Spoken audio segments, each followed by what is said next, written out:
هو الاول والآخر، وہی اول ہے وہی آخر ہے، والظاہر والباطن، وہی ظاہر بھی ہے اور وہ باطن بھی ہے، چھپا ہوا بھی ہے، وہو بکل شیء علیم، اور ہر چیز کو اس نے اپنے علم سے گھیرا ہوا ہے۔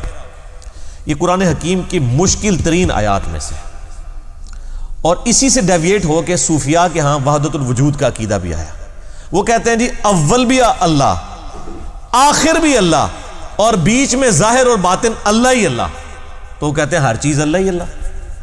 پینتھیزم کا عقیدہ آیا، ہماؤست کا، گاڈ انکارنیٹس، یعنی انسان جو ہے یہ بھی معاذ اللہ یعنی اللہ ہی نے انسان کا روپ دھار لیا ہوا ہے۔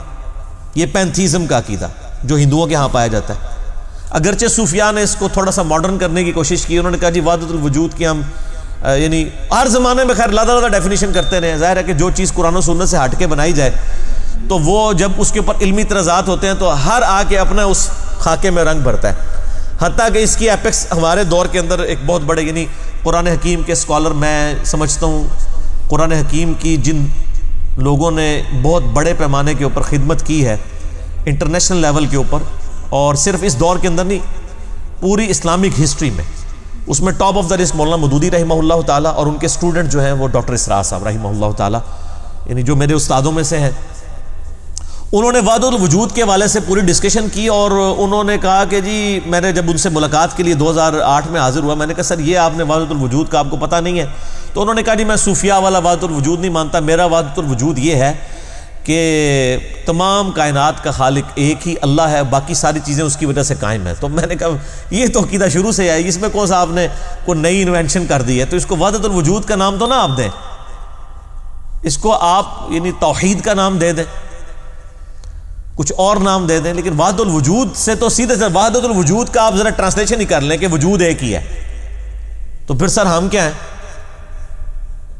ہم ہیں نا، مخلوق ہے نا، یہ پوری کی پوری کتابیں ہیں، اس کے پیغمبر کس لیے آئے ہیں کہ اللہ نے مخلوق پیدا کی ہے، اور مخلوق کو خالق سے الگ کرنے کا نام ہی تو توحید ہے، قدیم کو حادث سے الگ کرنے کا نام ہی تو توحید ہے۔ یہ علم الکلام کی ٹرمز ہے، قدیم جو ہمیشہ سے ہے، حادث جو ہمیشہ سے نہیں ہے۔ اللہ کی ساری مخلوقات حادث ہیں، پہلے نہیں تھی، اللہ کی وجہ سے پیدا ہوئی۔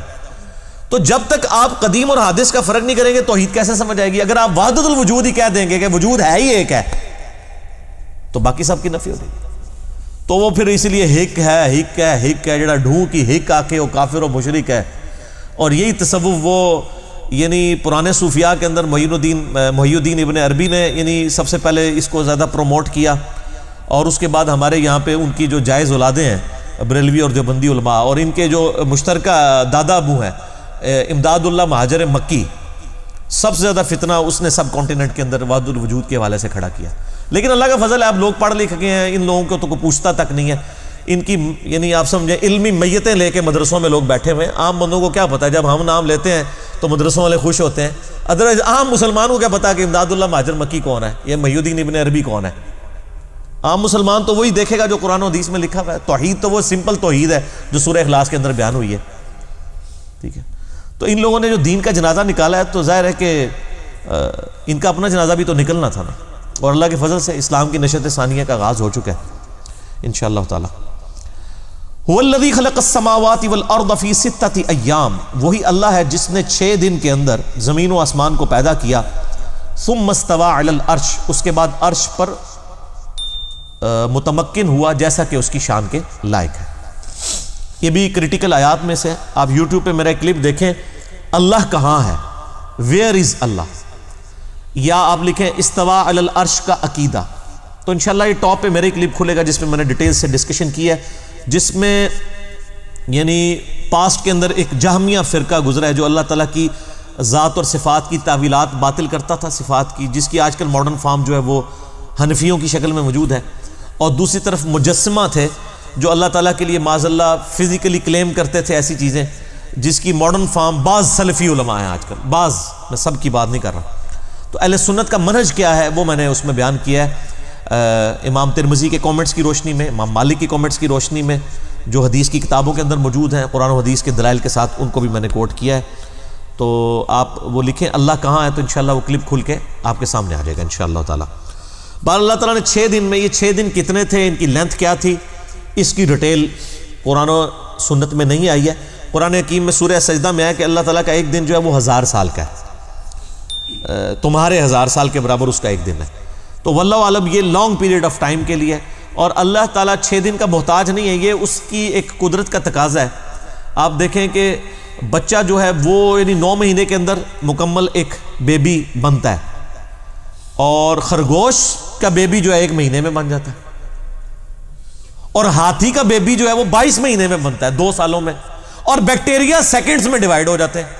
اللہ تعالیٰ چاہے تو سیکنڈز میں ریپروڈکشن کر دے، مہینوں میں کرے، ہفتوں میں کرے، یا ملینز آف ایئر میں، اس کے لیے تو صرف ایک ہے، کن فیکون، وہ ارادہ کرتا ہے کہ ہو جا تو وہ چیز ہو جاتی ہے۔ تو اللہ تعالیٰ کا امر کن کے بعد جو تخلیق کے مراحل ہیں وہ اس نے طے کیے ہیں کہ کس کے لیے کتنا ٹائم۔ ظاہر اب آپ اگر ایک آم کی گٹھلی کو زمین میں بوتے ہیں تو اس ٹائم تو درخت نہیں بنتا، اس کو درخت بن کر پھل دینے میں 8 سال لگتے ہیں۔ اس کی نسبت اگر آپ دوسرے فروٹ دیکھیں تو کوئی 1 یا 2 سال کے بعد پھل دینا شروع کر دیتے ہیں، لیکن آم کو پھل کے قابل ہونے کے لیے 8 سال چاہیے، تو وہ اللہ تعالیٰ کی مرضی ہے۔ اور دوسری طرف آپ پودینہ دیکھ لیں، رات کو کاٹ کے فارغ ہوتے ہیں، اگلے دن پھر اتنے ہی اگاتے ہیں، ٹھیک ہے۔ تو یہ اللہ تعالیٰ نے جو تخلیق کی، اکثر لوگ سوال بھی کر رہے ہوتے ہیں کہ 6 دن کیوں لگے جی؟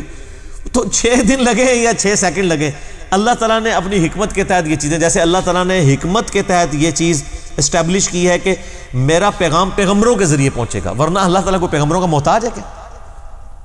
کتابوں کا محتاج ہے کیا؟ نہیں، لیکن اس نے یہ حکمت اڈاپٹ کی ہے۔ اسی طریقے سے اللہ تعالیٰ نے ماں کو ذریعہ بنایا ہے بچے کی پیدائش کا، وہ چاہے تو باپ کو بھی بنا سکتا تھا، لیکن یہ ول آف گاڈ ہے۔